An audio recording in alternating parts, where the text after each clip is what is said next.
눈이 정말 많이 쌓인 거리에서 한 남성이 빗자루를 들고 눈을 쓸고 있습니다. 그 모습을 지켜보고 있던 사람들이 너나 할 것 없이 그 남성의 근처에 모여들기 시작합니다. 자세히 보니 외국인도 섞여 있는 것 같네요. 무슨 일일까요? 안녕하세요. 다양한 감동 사연을 전해드리는 감동 주파수입니다. 오늘은 캐나다에서 온 사연이네요. 제가 대신해서 읽어드리도록 하겠습니다. 안녕하세요. 저는 캐나다 토론토에서 살고 있는 잭입니다. 과거에 제가 한국에 다녀오면서 겪었던 이야기를 함께 나누고 싶어서 이렇게 글을 씁니다. 저는 기자로 일하고 있었는데요. 어린 나이 때부터 너무 열심히 일했던 저는 이직을 앞두고 쉬고 싶다는 생각에 장기간 동안 취재가 아닌 관광으로 다양한 나라를 경험해보고 싶다는 생각을 하게 됐습니다. 과거 취재차 방문했던 싱가포르, 한국, 일본 세 나라에서 짧게 지낼 때 이 나라에서는 한 번쯤 살아봐도 괜찮겠다는 느낌을 받은 경험이 있습니다. 그래서 세 나라 중에 한 나라에서 장기 체류를 해봐야겠다는 생각을 했죠. 비자는 어학원 등록하면서 학생 비자로 해결할 계획을 세웠습니다. 제 주변 직장 동료들은 일본에 다녀온 친구들이 몇몇 있었기 때문에 저는 그들에게 일본과 한국에 대해서 물었죠. 그들은 100이면 100 일본에 대해서 상당히 개인주의가 강한 나라라고 이야기했습니다. 아시아권의 집단주의 문화가 강한 나라가 아니냐고 저는 되물었죠.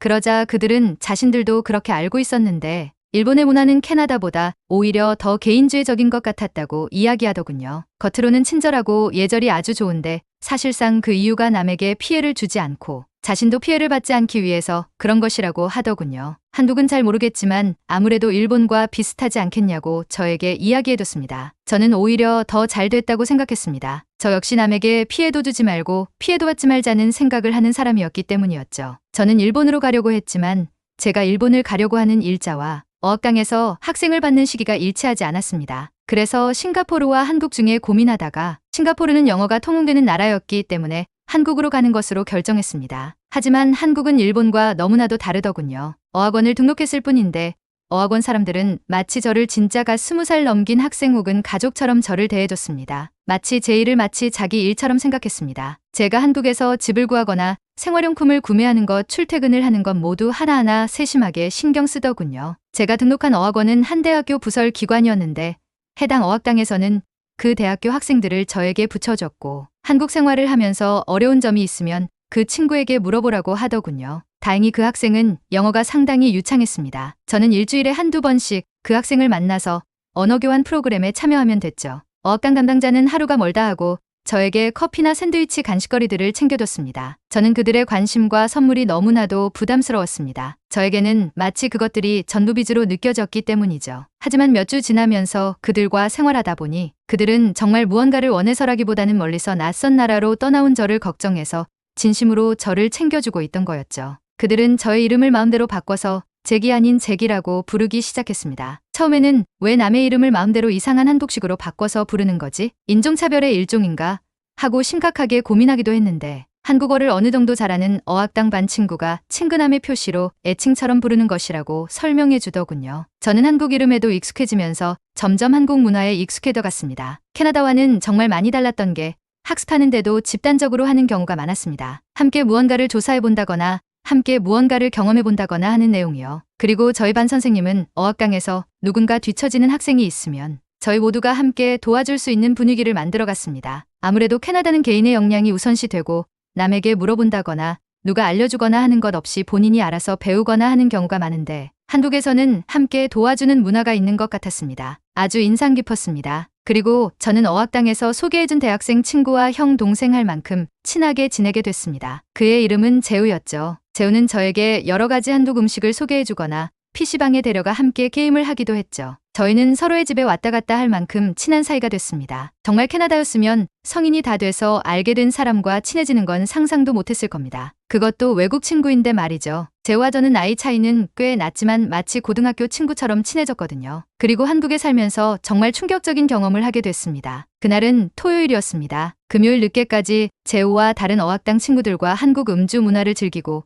PC방에 가서 게임을 하고 재우의 집에서 함께 잠을 자고 아침을 먹으러 집을 나서는 길이었습니다. 밤사이에 눈이 많이 왔는지 온 거리가 눈으로 뒤덮여 있더군요. 토론토에서는 눈이 자주 오기 때문에 별 감흥은 없었습니다. 하지만 재우는 눈이 오면 바닥이 질퍽질퍽해져서 싫다고 그러더군요. 하지만 도통 자기네 집 앞에 쌓인 눈을 치울 생각은 하지 않았습니다. 그래서 제가 눈 안 치우냐고 울었죠. 그러자 그는 저랑 같이 밥 먹고 와서 치울 거라고, 운이 좋으면 제설차가 와서 눈을 치울 수 있다고 이야기했습니다. 저는 그러다가 벌금이 나오면 어찌하느냐고 물었죠. 그러니 그는 무슨 벌금? 하면서 오히려 저에게 묻더군요. 알고 보니 한국은 자신의 집 앞에 눈을 치우지 않아도 벌금을 내지 않았습니다. 토론토에서는 집 앞에 쌓인 눈을 치우지 않으면 벌금이 부과되죠. 저와 재우는 눈을 치우는 방법에 대해서 이야기하며 길을 걸었습니다. 어느덧 산책로에 다다랐죠. 그러던 중 저희는 한 중년의 남성이 산책로에 쌓인 눈을 치우고 있는 걸 목격했습니다. 집이 있거나 한 게 아닌 길만 있는 산책로였는데 말이죠. 잠깐 그렇게 그를 보고 있었을까요? 조깅하러 나온 여성이 그를 보고 멈칫하더니 아저씨에게 가서 말을 거는 게 아니겠어요? 아저씨는 갑자기 제설함으로 가시더니 빗자루를 하나 들고 와 그녀에게 전달했습니다. 그러고는 그 빗자루를 쥐고는 아저씨와 함께 눈을 치우기 시작했죠. 재우는 저에게 토론토에서 질리게 해본 제설 작업이겠지만 한국에서 하는 건 색다를 텐데 한번 해볼래? 라고 물었습니다. 저는 고개를 끄덕였습니다. 그렇게 저희도 제설 작업에 동참했습니다. 아저씨는 근처의 제설함에 가시더니 안에 놔뒀던 삽, 빗자루, 쓰레받기들을 챙겨와 한 곳에 두셨습니다. 저렇게 많이 왜 들고 왔지? 의문을 가진 것도 잠시. 지나가던 행인들이 저희를 발견하고는 한둘씩 모여서 놓여있던 도구를 들고 눈을 치우기 시작했습니다. 정말 충격적인 모습이었습니다. 캐나다에서는 자신의 집 앞에 눈도 벌금을 피하고자 치우는 사람들이 많은데 한국에서는 벌금을 부과하는 것도 아니고 심지어 이곳은 집 앞 도로도 아닌 산책로인데 사람들이 나서서 이렇게 솔선수범으로 눈을 치우고 있다는 게 정말 신기했죠. 특히나 신기했던 게 처음 눈을 치우던 아저씨의 구령에 맞춰 한국 남성들이 삽으로 눈을 파냈는데 하나같이 삽을 정말 사용을 잘하더군요. 저 역시 처음엔 삽으로 눈을 치우다가 아저씨가 저에게 삽질보다는 빗자루질이 나을 것 같다고 이야기하셔서 저는 삽을 놓고 빗자루질을 했습니다. 저는 여성분들과 함께 빗자루질을 하면서 눈을 한 곳으로 몰고 있었는데 제 나이의 2배 이상이 돼 보이는 머리가 희끗희끗한 할아버지가 삽으로 어마어마한 눈의 양을 파내는 것을 보았습니다. 나중에 재우에게 물어보니 대다수의 한국 남성은 군대에 가서 삽질을 하다 보니 삽질을 잘하는 편이라고 하더군요. 정말 신기했습니다. 한 사람이 했으면 정말 오래 걸렸을 일인데 여러 사람이 동시에 눈을 치우다 보니 생각보다 금방 산책로가 깨끗해졌습니다. 그러니 사람들은 도구를 제자리에 놔두고는 수고하셨습니다라고 말하며 그 어떤 보수를 주고받지도 않고 각자 갈 길을 갔습니다. 눈을 다 치우고 나서 저는 제설 도구를 정리하고 있는 처음 눈을 치우기 시작했던 중년 남성에게 다가갔습니다. 사실 저는 그가 공무원이라고 생각했는데 재우는 절대 공무원이 아니라고 하더군요. 저는 정말 이해가 되지 않았습니다. 공무원이 아니라면 왜 이렇게 열정적으로 사람들에게 도구까지 빌려주면서 눈을 치우겠습니까? 저는 뭐 하시는 분인지 대체 어떻게 혼자서 이 산책로의 눈을 전부 다 치울 생각을 하셨는지 궁금했습니다. 재우가 저를 대신해서 그에게 이것저것 질문을 던졌습니다. 그는 자신이 이 근방에서 국밥집을 운영하는 사장이라고 이야기했습니다. 이 근방에서 20년 이상 강사를 했는데 이 산책로는 어르신들이 아침부터 소일거리로 자주 산책을 나오는 길이기 때문에 눈이 오면 꼭 한두 명씩 넘어지셔서 병원 신세를 지는 일이 있어 이제는 눈이 오면 자신이 아침부터 나와 눈을 치운다고 하셨습니다. 그리고 자신이 먼저 나와 눈을 치우고 있으면 꼭 사람들이 다 같이 모여 눈을 치우는 것을 도와주기 때문에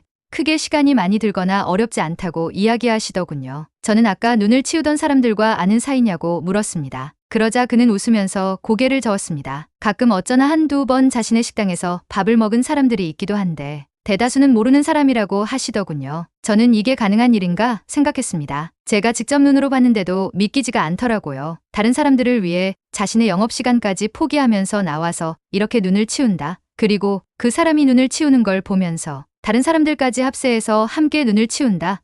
정말 놀라운 일이 아닐 수 없었습니다. 그의 설명을 들은 제 동료는 돈줄 내러 가야겠다고 이야기했습니다. 그래서 저희는 중년의 사장님과 함께 그의 식당을 방문했습니다. 국밥의 가격은 다른 곳보다 2,000원가량 저렴했죠. 저는 가격을 보면서 이 가격으로 팔 수 있는 건가 싶었습니다. 재우도 그렇게 생각했는지 사장님에게 이 가격에 운영이 되느냐고 물었습니다. 그러자 그는 웃으며 이 동네에 혼자 사는 어르신들도 많고 어려운 사람들이 많다며 그 사람들한테 든든한 한 끼라도 먹을 수 있게 저렴하게 판매하고 있다는 겁니다. 사장님이 문을 열자 정말 나이가 지긋한 어르신들이 들어오셔서 국밥을 주문하시더군요. 저는 그날 콩나물 국밥이라는 걸 처음 주문해봤는데 검은 뚝배기에 계란과 함께 팔팔 끓어 나오는 콩나물 국밥은 뭐 든 것도 없어 보이는데 정말 얼큰하고 맛있더라고요. 재우는 여기 진짜 맛집이라면서 연신 엄지손가락을 들어 보였습니다. 그리고 돈줄 내야겠다면서 자신의 SNS 계정에 식당 사진과 함께 메뉴판 사진도 함께 올렸습니다. 사장님은 방금 눈을 치우고 오셔서 몸이 피곤할 만도 한데 웃는 얼굴로 어르신들을 반겨주셨습니다. 그리고 밥이 부족하지는 않은지 반찬은 부족하지 않은지 계속해서 어르신들에게 친근하게 말을 걸고 계셨죠. 그는 저희 테이블에는 계란말이 하나를 가져다 주셨습니다. 그리고는 자기가 10년이 넘는 시간 동안 눈을 치웠는데 외국인이 같이 도와준 건 처음이라면서 고맙다고 하시며